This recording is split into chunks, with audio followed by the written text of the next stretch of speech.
What's up, everyone, and welcome back to Amplify. This is the start of 2025, the start of the 2025 Amplify season, and I'm so excited to be back here with you. It's been a few months since I put out new episodes, and honestly, so much has changed since then. And so for today's episode, I want to talk to you about a bit about my vision for 2025 and for this next season of the show, which is the third season of Amplify. And I also want to share with you a little bit about some of the changes that have been happening in my life the last few months. So to start, first of all, Happy New Year, Happy 2025. I'm recording this on January 2nd. And as I mentioned, this will be the first episode that goes out. And some of my vision for this season for the show is to have a lot more video content. So you might be watching this on YouTube right now or listening to it on iTunes or Spotify. However you are tuning in, that is amazing. And I do want to let you know, if you are just tuning in with audio, that this show is now all on video on YouTube as well. Typically, you're going to see me recording from my home office / guest room / recording studio. And you'll probably see the studio evolve over time as well, because I do really want to, as I mentioned, prioritize video and lean more into that. So whether I start recording at a studio somewhere here in Los Angeles or just really upgrading my home studio space, you'll probably see a bit of an evolution with the setting. And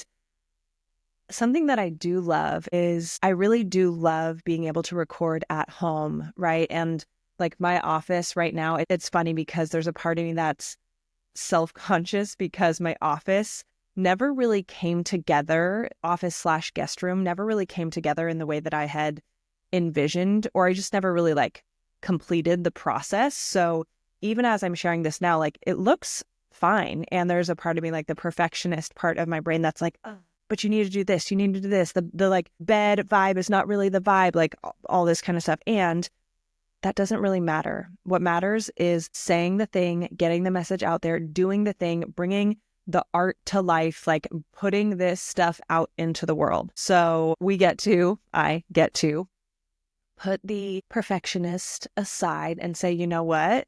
This is what we're working with right now, and this is going to be perfect. And I do also love that I get to invite you into my home in this way, because this podcast for me, this is now the third year of it, season 3. This podcast for me has been such a beautiful outlet for my self-expression, for my creativity. It's been such an outlet for my heart and soul and for my thoughts and so many things that I want to say and explore. And it is a very intimate and personal thing for me, this podcast. And so it's very suited that I record it in my home, and that I also record it in my home even when things don't feel or look perfect, quote unquote, right? And so for this new season, season 3, you can continue to expect conversations around personal development and growth, around inner work, around healing, around mindset. You can expect to hear conversations around spirituality, around magnetism, and of course around feminine embodiment, around dating, relationships, that kind of stuff. All things related to living a life that really, really activates your soul, a life that really aligns with who you were put on this planet to be, right? It's my goal that this show inspires you, activates you, that it challenges you, that it maybe sometimes even triggers you, all with the ultimate intention of supporting you in amplifying in some way, right? Some days, some episodes that might be related to health, it might be related to relationships, it might be related to self-care, right? It might be related to your spirituality and beliefs, all of that. But my goal is that this show for you is something that activates you to amplify your life in a positive way and to live a life by design, to live a life that really fulfills you, that really sets your soul on fire and that really allows you to feel like you are living your purpose, whatever that may be, and living a life that is in beautiful alignment with your soul's purpose, your soul's calling, and with the kinds of things that make you happy and make you fulfilled, right? So we'll still continue to have a lot of solo episodes, a lot of guest episodes. We've got some fun ones coming up that I've already recorded. And as usual, be sure to follow me on Instagram and on TikTok. So far, TikTok has not been banned, and hopefully it doesn't get banned. I have so much fun over there. Everywhere on social media, you can find me at Lauren Salon. And if you ever have questions or topics that you want me to cover or things like that here on the show, you are welcome to give me suggestions. You can slide into my DMs and give me any ideas or ask me any questions. And of course, if you ever want to work with me, whether that is in the form of taking my programs, coaching with me, sponsoring the podcast, anything like that, you can check out my programs and coaching options on my website, which is laurensalon.com. And you can also reach out to me for coaching there as well, or just slide into the DMs and I or somebody on my team can point you in the right direction. And so for today's episode, first episode back, I haven't recorded, well, technically I have recorded a few episodes recently, but I haven't put anything out in a while. But what I want to talk about today is my faith journey, just like overall throughout my life, but then also especially the last few months. And I'm like, you know what? We're just gonna start strong and talk about God and religion and faith and beliefs and stuff like that on episode 1. We're getting into it. And if you know me, right, if you've been around here for a while, whether following me or listening to the show, you know that I am quite unapologetically myself, that there's not much that I won't get into, that I won't talk about. Really, it is a big value of mine and a priority for me to show up authentically, to show up transparently, right? And to be unapologetically myself with you, right? That doesn't mean that I show every single thing that's going on in my life and every single one of my thoughts. Of course not. But it does mean that I always want to, in whatever moment or whatever I'm talking about, I always want to show up as the most authentic version of me and the most honest version of me with you, right? And that also doesn't mean that I won't change. I, like you, change and evolve all the time. And you also know, I think, that I'm switching things up, and full transparency, as I'm recording this right now, haven't totally decided on what the new intro for the show will be, the new tagline, all of that. But as you know, with the last tagline, the previous tagline, which it might still stay the same, though I'm trying to get, like, I'm going to be perfectly honest with you.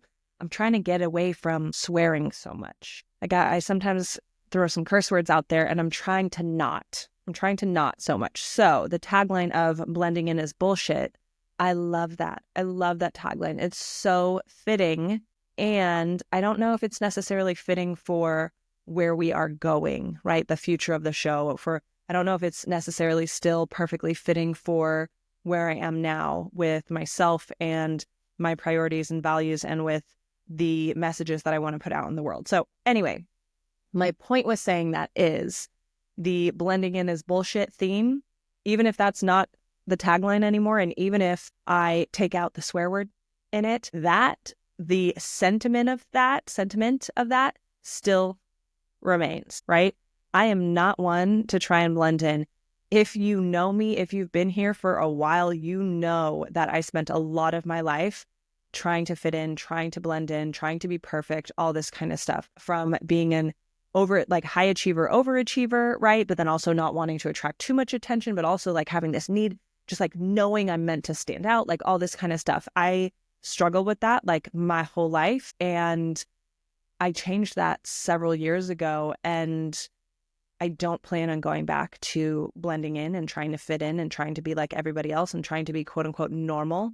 I don't think I'm normal at all. So why not start this season of the show off just jumping into talking about religion and God and things like that. And I will say I'm going to be talking less about religion and more about God and my journey with God and my journey with my spirituality. So why don't we get started? If you follow me on Instagram and TikTok, or if you're on my email list, you have likely seen some of my posts recently over the holiday season where, and a few before, but especially over the holiday season, where I have very clearly stated that I refocused my life on God and on Jesus. And that has been a really, really beautiful, powerful, like just incredible breakthrough and an incredible journey for me in recent months. And I want to talk about how I got to this point and what that means for me now. So I'm going to back up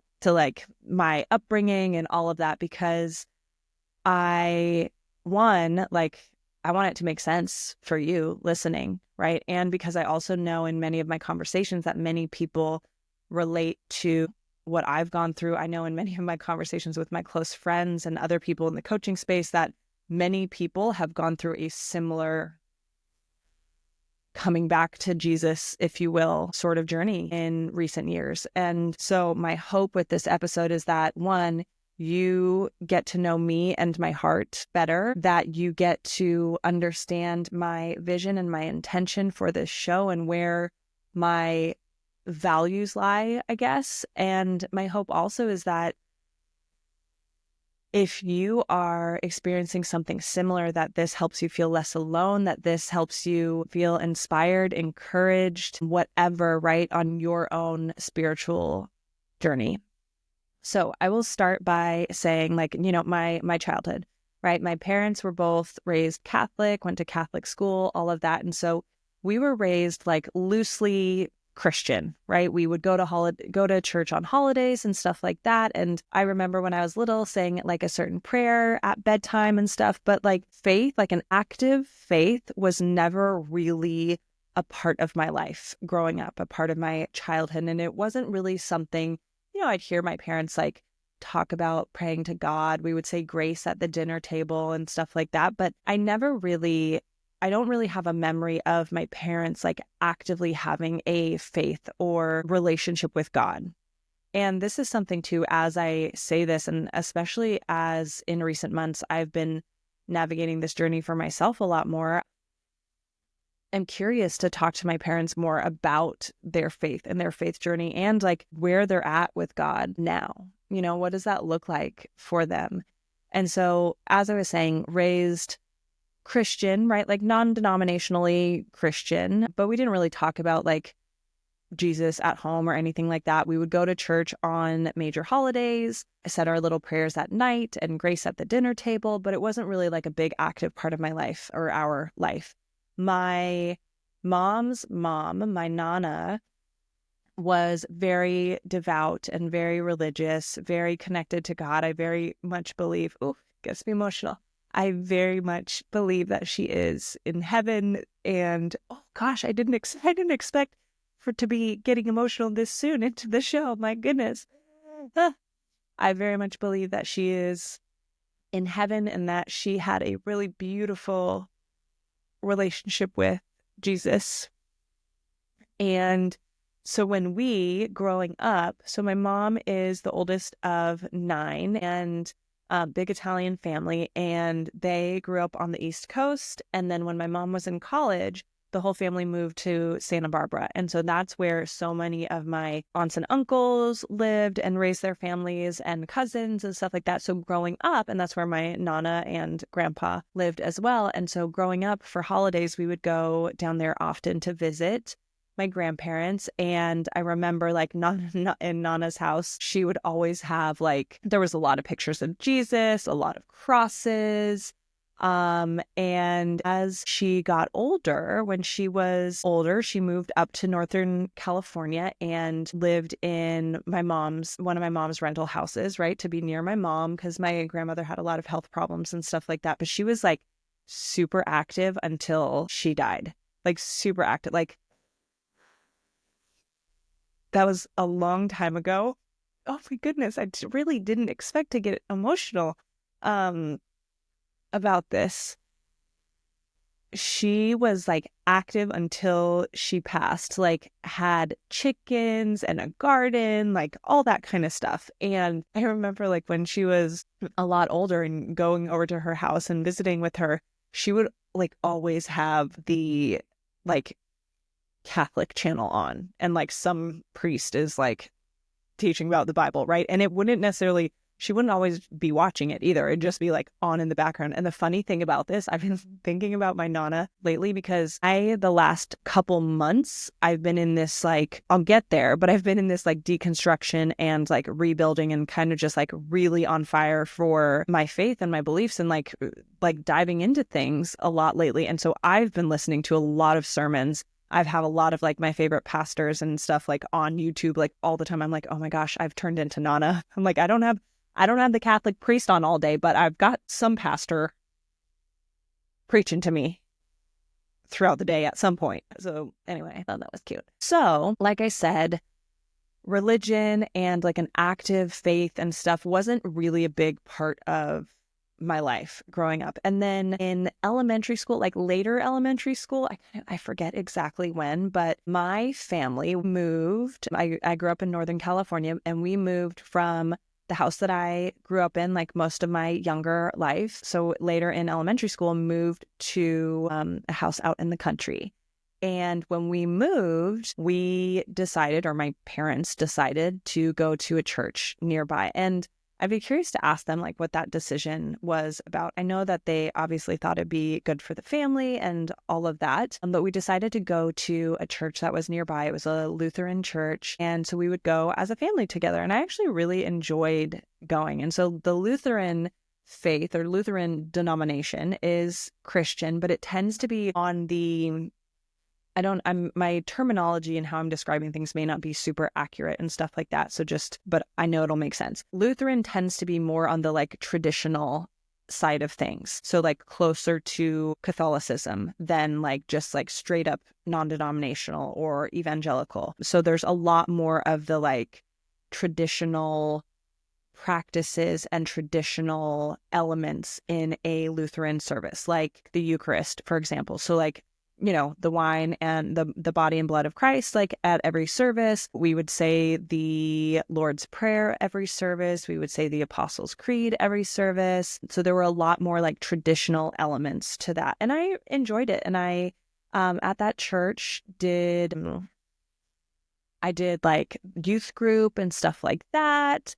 And there wasn't it wasn't a huge church or anything. And there wasn't like a big youth group, but I do remember enjoying youth group. And I decided at that church, I think it was in junior high, maybe. I forget exactly, but I decided to get baptized there. And then I also decided to go through confirmation. And I forget exactly how old you are when you do confirmation. I think like 16. I was in high school. So you go through confirmation. So it's like and again, I may not be using these terms right. It's like a catechism type program, right? So you're like studying and learning things and going through this process, and then you do a whole like dedication or of sorts in front of the whole church. So there's a confirmation like service where all the other young adults, teenagers who have chosen to dedicate their life to God. Now it's after, so confirmation is separate from a baptism, right? You would need to be baptized in order to do confirmation, but confirmation is like, it's like baptism is like the entry point, maybe, how to describe it. And this isn't the technical description of any of this stuff. This is just me describing it right now. So baptism is like you're jumping through the door, right? Like you're like, I am dedicating my life to Jesus. Let's do this. And I'm like committed to Christ and God. Like this is the path I'm choosing for myself. And confirmation is like the next graduation, right? Or it's like a graduation of sorts, if you will. And so I decided to do confirmation, and I enjoyed that process, did the whole thing of like speaking in front of the church and like reciting stuff and all of that. And it was meaningful to me. I still, though, like back then, didn't necessarily have a super active faith or active relationship with God. I very much believed in God, believed in Jesus, but it wasn't until I went to college that I really started to have a active faith and active, like very like visceral relationship with Jesus, and where I could really like feel the Holy Spirit and feel God's presence with me. And so college, we're going to fast forward to college. I decided to go to a small private Christian college, Westmont College, which is in Santa Barbara, California. Technically, Westmont is in Montecito, California. And if you know anything about Santa Barbara or Montecito, Montecito is like Beverly Hills of Santa Barbara. Santa Barbara is a beautiful, gorgeous city. It's a pretty small city. There are several colleges there. It is a major like travel destination, tourist destination. It can be a bit expensive to live in Santa Barbara, but it's a gorgeous place. Montecito, like I said, Montecito is like the Beverly Hills of Santa Barbara. So in Montecito, like you've got people like Oprah, Ellen DeGeneres, like people like I think Katy Perry had a house there, like big celebrities who choose to get big estates in Montecito. And my college, Westmont College, used to be an estate. So it was literally an estate that was donated to become the college. And it like, by the time I went there, it was like, several estates worth of. But if you just imagine, like if you imagine a multi-million-dollar estate in the hills, the secluded, like private, gorgeous hills of Santa Barbara, that's where I went to college, right? Like it was beautiful. It was beautiful. And so I decided to go there, which was a pretty random decision for me. It's a pretty random decision. I applied to a lot of different schools. I applied to a few religious schools like USC, Loyola Marymount, Pepperdine. I applied to several of the UCs and stuff, and I got into a lot of schools. And I ended up with Westmont. So Westmont, like I said, private Christian liberal arts college, and it's very small. It's very small. When I went there, I think the school had like 1,200 or 1,500 total students. Total students. It was like the size of my high school, right? And I chose to go there because, like I said, at that point, I considered myself a Christian. So it wasn't like completely out of the realm of possibilities. And I liked that element of it.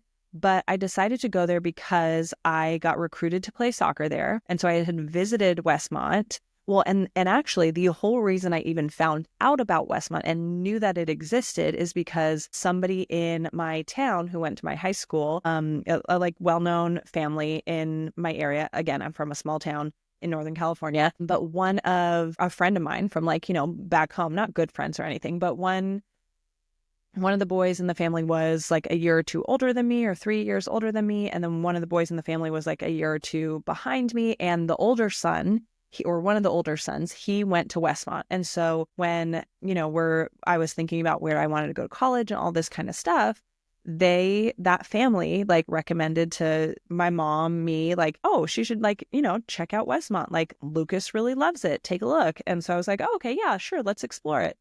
And so that's how I found out about it. And it's, like I said, gorgeous, a very reputable school, all of this. And I ended up starting to explore it. And like I said, got recruited to play soccer there. I had somebody come watch me play and play with the team to like not try out per se, but I guess it is kind of like a tryout.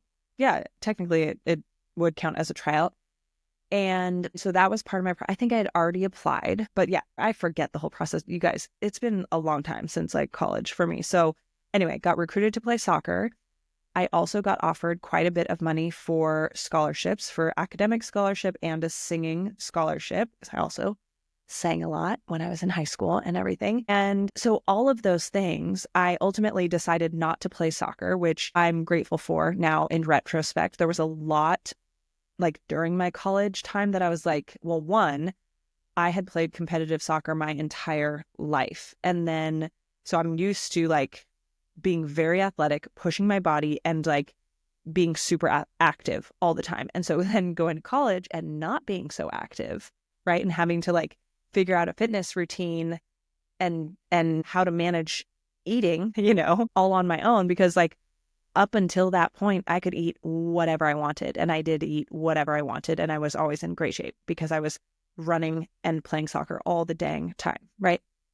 And so a few things, like when I was in college, there was a part of me that wishes that I had decided to play soccer. I had been offered a redshirting position, which means you like technically aren't playing for the first year, but you practice with the team. You're part of the team. You're just not eligible to play. And then with the intention that the next year you're an active playing member of the team. So I was offered a redshirting position and I decided not to, which is so crazy to me in retrospect, because that decision was all ego, because I felt like I had failed and been rejected. And so I didn't want to do the red shirt. Like if I didn't have a spot on the team, I didn't want to go for it, which is so interesting looking back. I'm like, wow, like how fragile my ego was and my pride, right?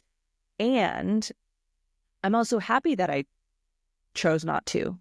Looking back, I'm happy about it, right? Even though during my college time, I gained the freshman 15 or the freshman 10 or whatever, because like unlimited food in the cafeteria and we had like unlimited soft serve and stuff like that. Like you had the best food all the time, right? And again, I wasn't playing 90 minutes of soccer a day anymore. And so I'm having to now manage my fitness myself and like, oh, I can't eat pasta for breakfast. Like in high school, I would literally eat pasta for breakfast, you guys, like, and leftover pizza and stuff. Like I didn't have to think about any of this. And then college, and I'm not doing the same level of fitness anyway. And there was a part of me also that was like really sad that I wasn't on the team, because the soccer team, like, yeah, was like a clique, right? They were like besties and stuff. And I missed having that camaraderie and that built-in built-in camaraderie. I miss that a lot. And instead of soccer, like I said, I had a singing scholarship and an academic scholarship. I ended up double majoring and I did a lot of music. So I did a lot of solo performing. I sang in several choirs. I did some musical theater stuff. I sang in chapel band. Like I said, we were at Christian college, so I tried out for the chapel band and I sang in the chapel band. So I was singing worship music in front of the school, often multiple times a week. And so I really ended up loving my college experience. And it was in college that I really developed a personal relationship with God. And I really made my faith my own. And I really started to feel the presence of the Holy Spirit in my life, right? Like those moments, and like how I think about it is like there were so many moments where I was just like overwhelmed to tears by feeling God. And so I knew like in college, like, oh my gosh, I really feel God in a way that I've never felt God before. And so it was in college that I really like felt ownership around my faith, and not just ownership, because my decision to get baptized and to do confirmation was from a place of ownership. My parents weren't requiring that at all. But I think when in college, I felt it like in my soul in a new way, and just really felt the Holy Spirit, right? And really felt God moving through me. And I also like loved being surrounded by other Christians. So many of my friends in college, like they had been raised Christian their whole life. Anyway, I really did love my college experience, really developed my faith in a strong way. And so as random of a decision as it was to choose to go to that school, looking back, I don't think it was random at all. I think it was very much a God thing, if you will. And so when I graduated, I decided to stay living in Santa Barbara for several years and loved my church community, like went to church every weekend, all this kind of stuff. And I absolutely loved it. And God was an important part of my life. I wasn't necessarily in a super active habit of like talking to God or praying that regularly, but like very much felt connected to God and plugged into Christian community. And that was really important to me. And my ex-husband and I, we would go to church together as well. And then when I moved to Los Angeles in 2015, right before I got married to my ex-husband, we didn't really like plug into a church down here. I would on occasion go to Mosaic Church, which is the church I go to now, which has been my home church essentially since I moved here 9 years ago now at this point, or 10 years ago almost now. And we wouldn't make like a regular habit of it. So we'd pop in every once in a while, that sort of thing. But I got really out of the church habit once I moved to LA, but for no like real reason. Just like it wasn't as convenient and I wasn't prioritizing it. I don't know people. So it's not like I would go there and see a bunch of my friends and stuff like that, right? And that kind of like continue to like slow, like not falling away, I guess, but yeah, I guess falling away.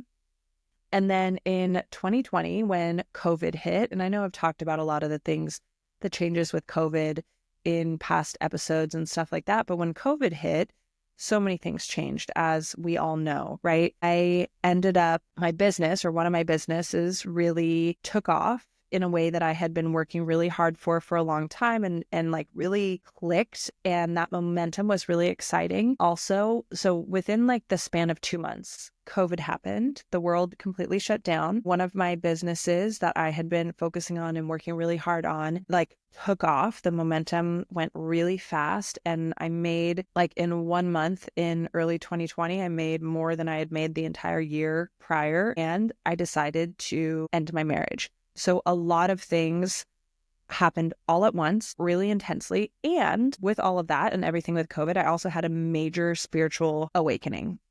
And so that's like with regard to consciousness, with regard to like seeing past like the very obvious stuff going on in the world and all of that. And so that time period for me was like a time of really, really like the veil being lifted and seeing like I said, seeing beyond the obvious, beyond the surface. And in 2020, that's when I started with this spiritual awakening and all these changes. That's when I also started to explore a lot of New Age things. And this isn't the episode where I'm going to get into a ton of like New Age versus Christianity or whatever stuff, but I started to explore a lot of New Age stuff. And for me, it was all things that seemed like they were aligned with God and with my understanding of God, right? And I'm thinking, oh, I'm expanding my consciousness, right? Which I do think is important. I think it is important to expand your consciousness, right? And I know that that's like a buzzword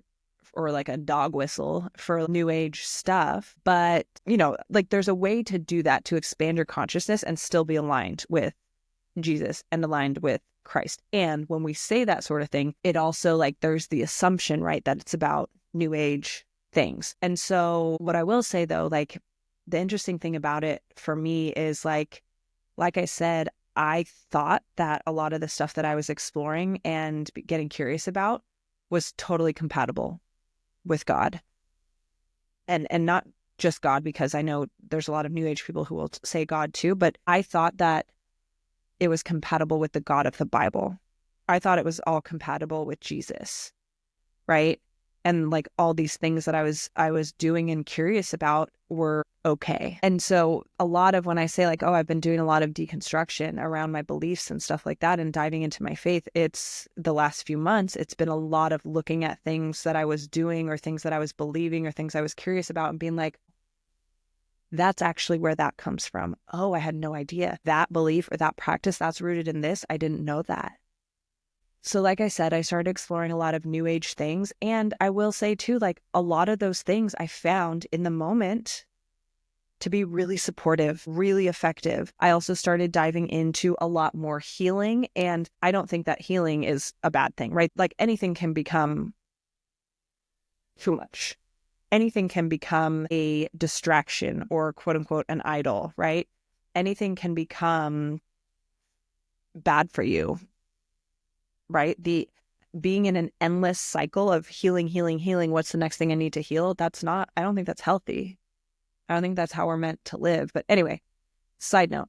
So I dove into a lot of healing that was really necessary around healing my masculine, feminine energy, harmony, right? Around healing people pleasing, healing overachieving, healing perfectionist stuff, healing my unworthiness issues, like all these sorts of things, working on healing attachment style, like all this kind of stuff. I did a lot of work around that, and a lot of work that was really important and really helpful and really valuable for me. And a lot of somatic work too, right? Reprogramming my subconscious mind and all of that, like that kind of stuff, I believe is compatible with Christianity. And we'll talk about this more in another episode. But I also was exploring a lot of things that now I see were not compatible and are not compatible with Christianity. Exploring a lot of things that are actually very much connected to the occult that didn't seem bad. I'm like, this is a cult? Like, but no, it can't be. I'm like, but it's doing good things for me.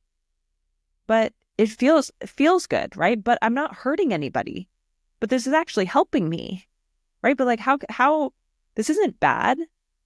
Which is like, I could talk about this for a while, but that's how that stuff works, right? Like I talked about this a lot in social media posts, like the stuff that's going to lead you astray, whether it's about your faith or just like in your plans for your life and your goals, it's not the obvious stuff that you look at and you're like, oh, this is clearly bad for me. That stuff's easy and obvious.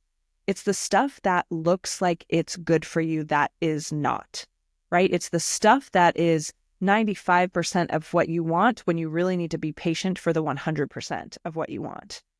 It's those decisions that lead you off track, right? And so for me, it was a lot of the, oh, but this looks good. But I think this is helping me.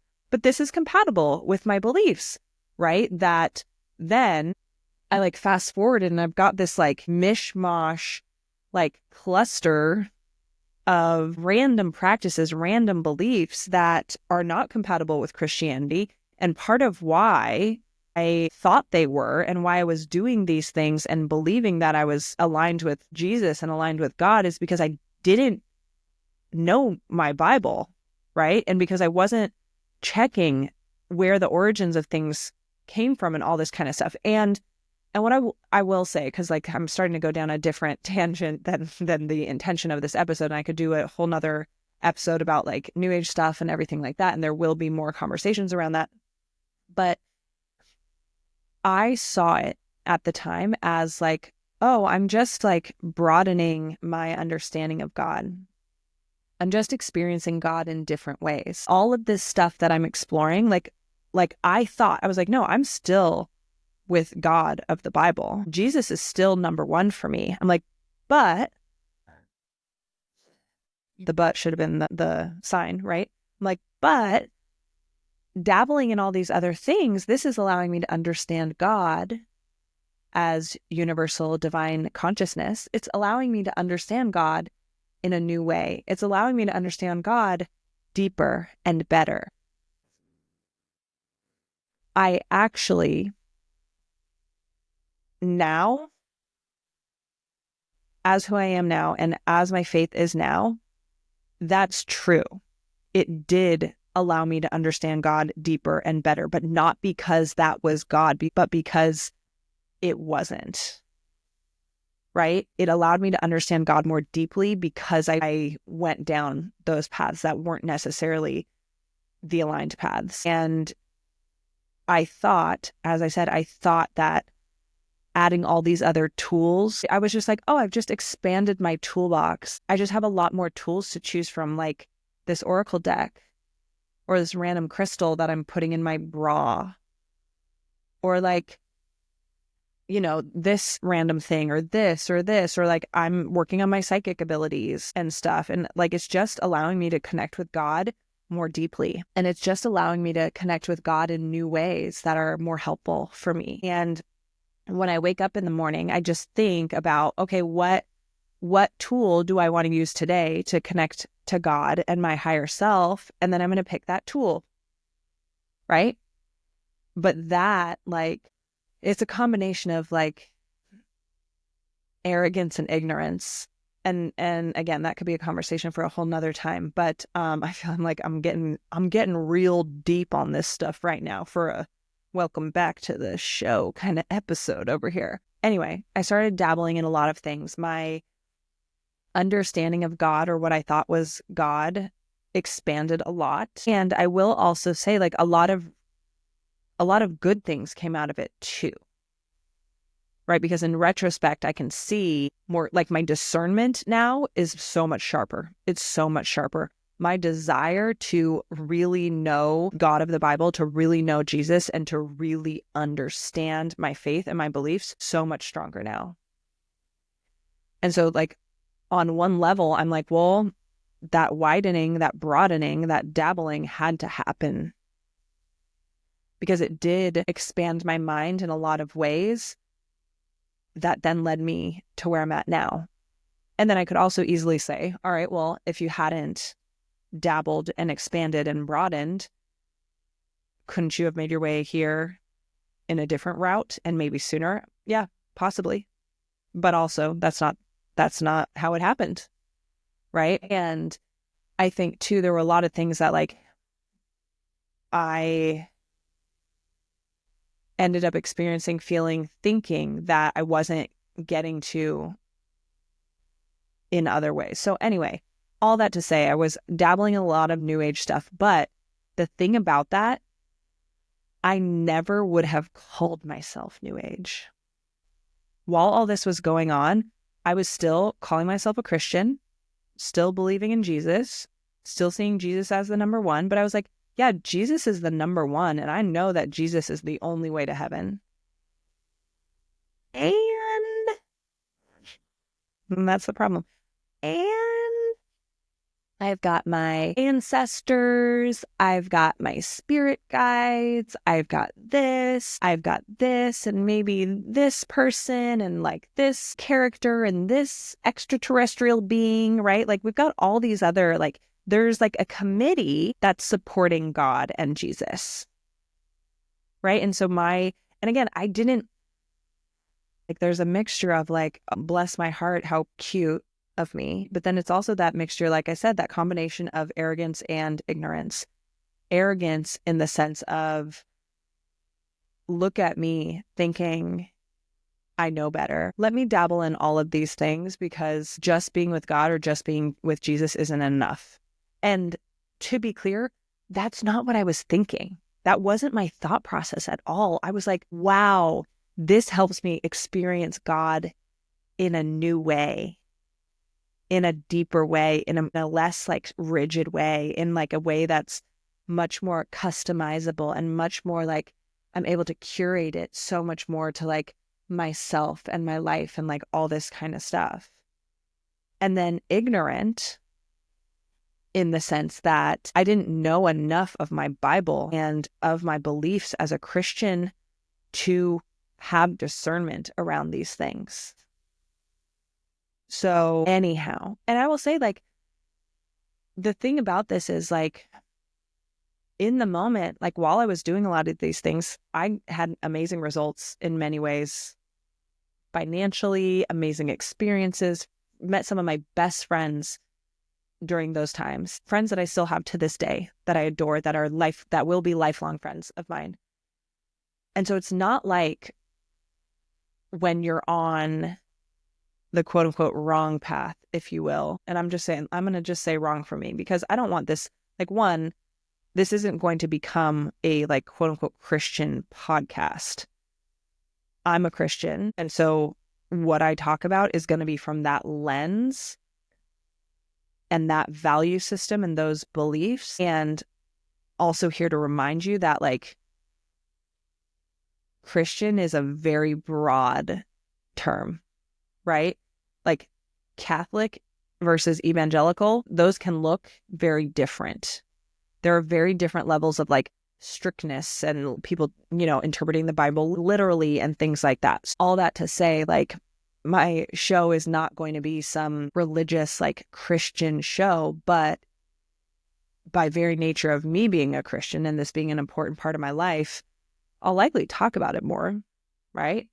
I mean, previous seasons and episodes of the show, I've talked a lot about like manifestation and spirituality and all that kind of stuff. I'm just letting you know kind of where it's coming from now. But as I said, like, as I was doing these things that in retrospect were not the right path, it's not like they were yielding bad results.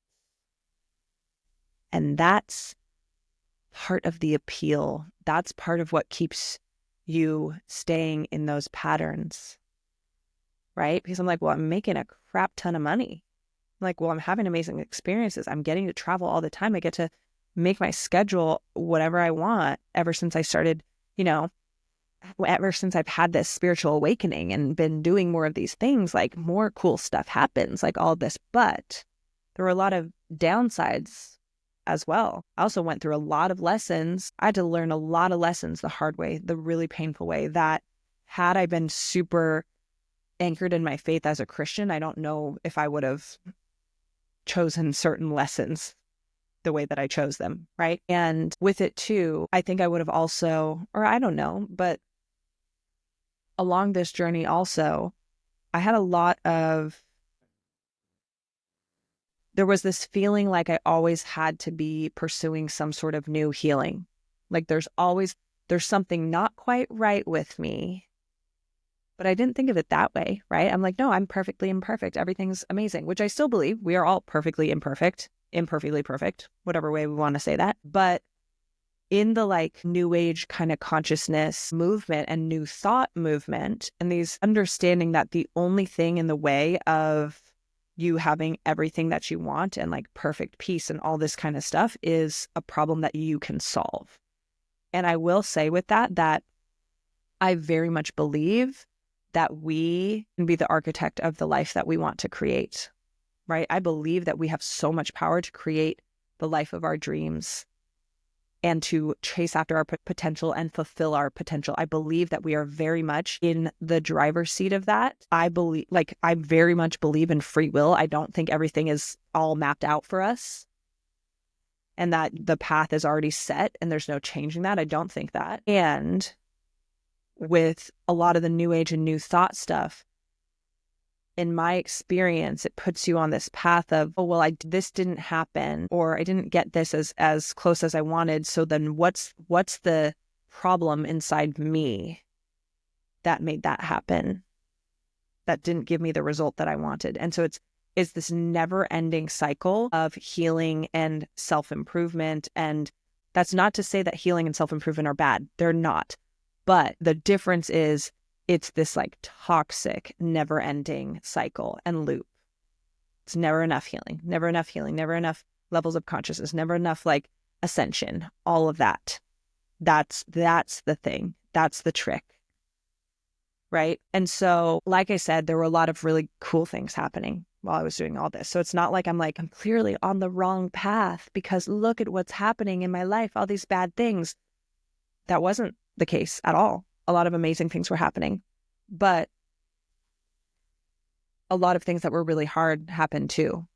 And I've talked about this in social media. I've talked about this in past episodes, whether it is having, coming across like manipulative and dangerous people, and conversation for another time. But I do very much believe that those sorts of things, when we encounter people who are dangerous, people who are manipulative, like that kind of stuff, those are people who have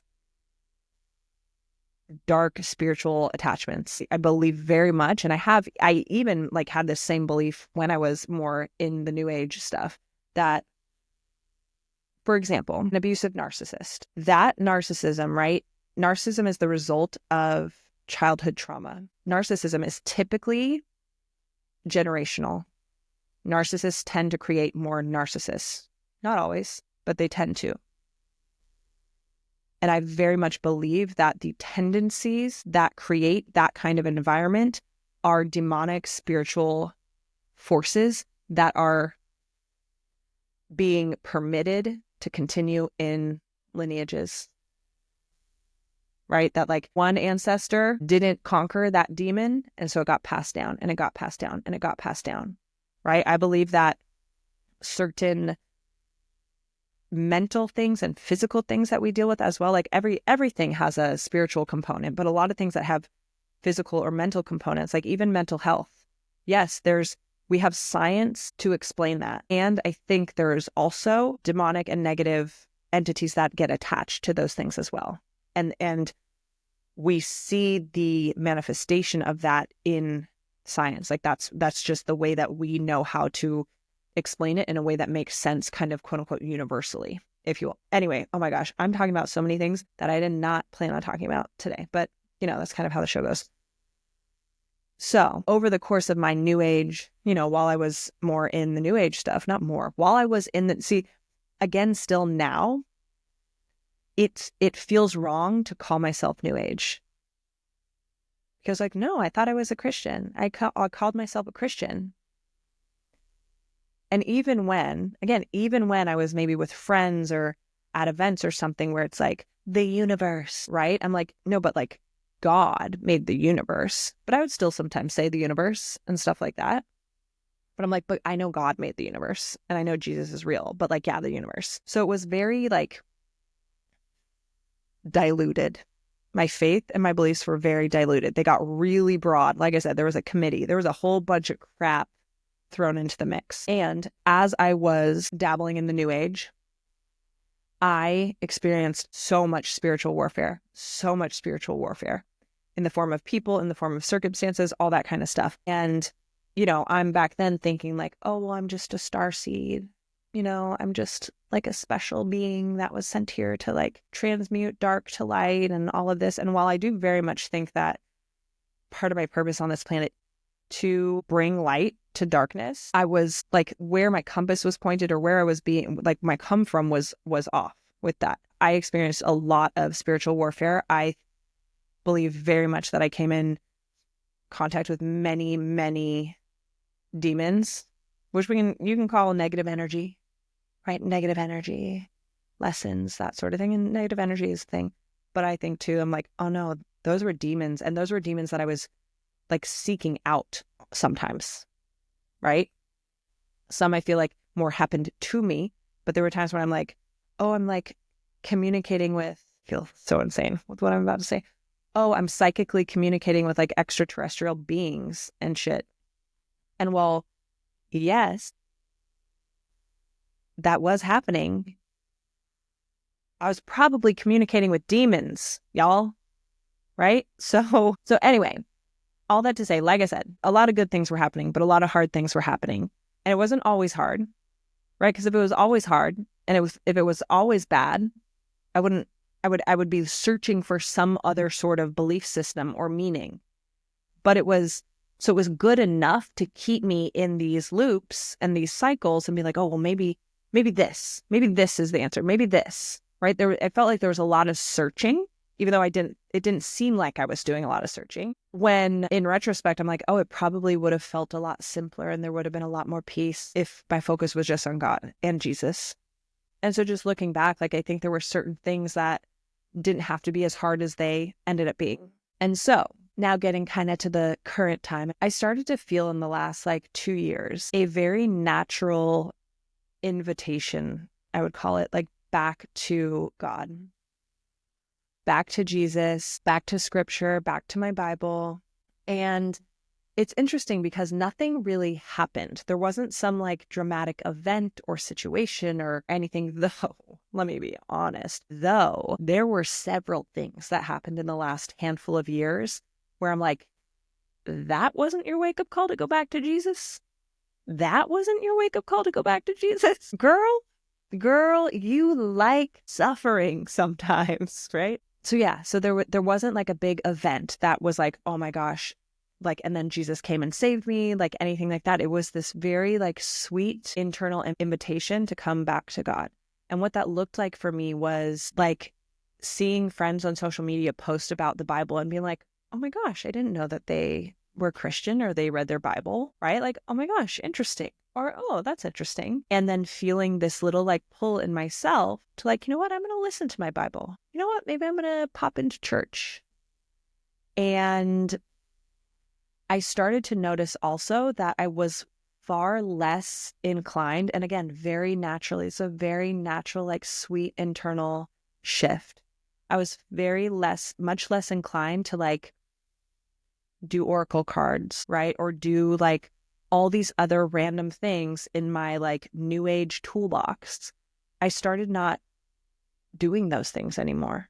And you guys, like, I was like seeing psychics and stuff like that, which that's still something like the psychics thing that I still really want to understand more, not in terms of like psychic abilities, because I'm highly intuitive, and I view those now as spiritual gifts, though what I do with them is very different. Instead of using those gifts to like, communicate with random entities that I don't know, right? I don't know if those are good or bad, because demons can disguise themselves as good things, right? Again, it's not the obviously bad things that are going to lead you astray, because we can tell when there's obviously bad things. It's the things that are almost exactly what we want, right? It's the things that are good but not great that lead us down a path of mediocrity.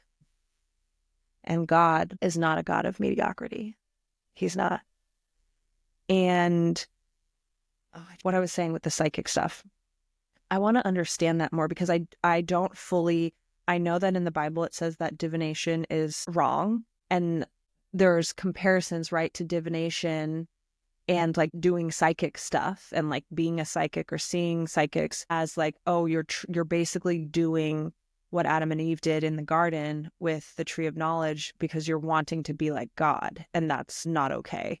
But this is still something that I'm interested in like exploring more, because I'm like, I don't understand it enough to know why it's wrong or how wrong it is and anything like that. Anyway, but like your girl was like talking to psychics and being like, when's my husband getting here?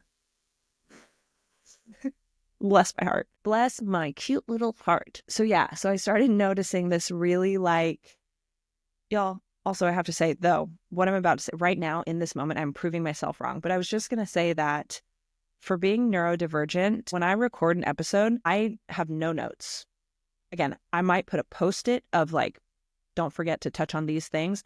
But this is all not improvised, right? Because that doesn't feel like the right word, but this is all just like, we are flowing. And the funny thing is like, the ADHD rarely takes over when I'm recording a podcast episode. Though you could be listening to this and being like, girl, who are you kidding? Who are you kidding? As right now, I've interrupted myself with a tangent. Anyway, so started noticing that I was leaning into that new age, new thought toolbox much less. I was feeling less pulled to those things. And it wasn't a super like conscious decision of like, well, these things aren't helping me anymore, so find something else. It wasn't really that. It was just very much a like, and this started really happening in 2023. It was a lot of like feeling like I felt so much more healed. And the healing journey there's never an end to it, right? It's an ongoing process of healing and evolving. But I felt so much more healed, and I felt so much more integrated and embodied. And so it was easier for me to like, my baseline felt more ready as well. Like I wasn't needing to do 50 things in the morning or 5 things in the morning to be like, okay, now I'm in my brain is ready, or my body is ready, my consciousness is ready for the day, sort of thing. So I started seeking out those tools much less. And I also started noticing that I was like very gently pulled into like, start listening to the Bible, maybe go to church, maybe talk to Jesus or whatever. And like I said, this happened like almost 2 years ago, probably. Yeah, like 2023 started happening. And again, it was a very gradual process. And then in 2024, last year, kind of probably closer to halfway through the year, set an intention that I wanted to start going back to church. I wanted to expand my network and my relationships and friendships to have more Christians in my life. And again, like I said, I didn't think I was like far from God, really at all. But I was like, oh, but like the people that I spend a lot of time with, these like, yes, like very spiritual, very wonderful people. I have amazing friends in my life. But I was like, but I consider myself a Christian, right? And I also was like, well, and I'm also like leaning back into my Christian faith. So I'm like, I want to be surrounded by more people who are Christians. And I will say too, when it comes to dating, it's a non-negotiable for me. And it has been like, since I've been single the last 4.5 years, it's been a non-negotiable that anyone I consider to be in a relationship with, they must believe in God. And for a while I was like, oh, you have to believe in God, but it doesn't have to exactly look the same as me. Like you need to believe in God. And no, I don't even know if I was like, you have to believe in Jesus too. I think so. I was like, you have to believe in God, but I was kind of like mushy with that too. But like my preference, right? My preference is that you're a Christian. But it was more just like you had to believe in God and it should look kind of like Christianity was kind of where I was at. But now, and this past year, I'm like, no, you need to be a man of God. You need to be a Christian. And while I don't need to be with somebody who is like, quote unquote, more advanced or deeper in their faith than me, I would love to be with a strong Christian man who understands God, who knows Jesus, who knows the Bible. Like that one, that's a requirement for me. But I would love to be with a man who I feel like can lead me into a deeper understanding of my faith because of where he's at with his faith. So all that to say, about 6 months into the year, kind of at the midpoint of the year, I was like, you know what? Like, I want to have more Christian friends and expand my network. And I also I want to meet a Christian man too. So like, let's get back into a church habit. And it was probably in 2023, I also started listening to the Bible. And I think I made it through like Exodus or almost through Exodus. And then I fell off of that. And I was kind of like, wasn't in a good habit with it, or the habit stopped. And then this year, I would say probably 6 months ago, like I said, when I was like, okay, I'm getting back into a church habit. And the funny thing about this, even in 2023, when I was like feeling the internal pull back to God, I was like, well, I really want to go to church, but I'm like, but on Sundays, that's when I go ride the horses. That's when I go see the horses on Sundays. Like I'm not going to give up my horse day for church. I'll just watch church online. Right. And then this year I'm like, dude, just make Saturday your horse day, you weirdo. Right? Like, what are you talking about? So easy change. I just switched my horse day to Saturday and now I get to see the horses every weekend and I'm going to church. Right. So it's been maybe like 6 months, I guess, that I've been in a consistent habit with church. And like going to church every weekend is one of the highlights of my week. It makes me so happy. And I usually go by myself.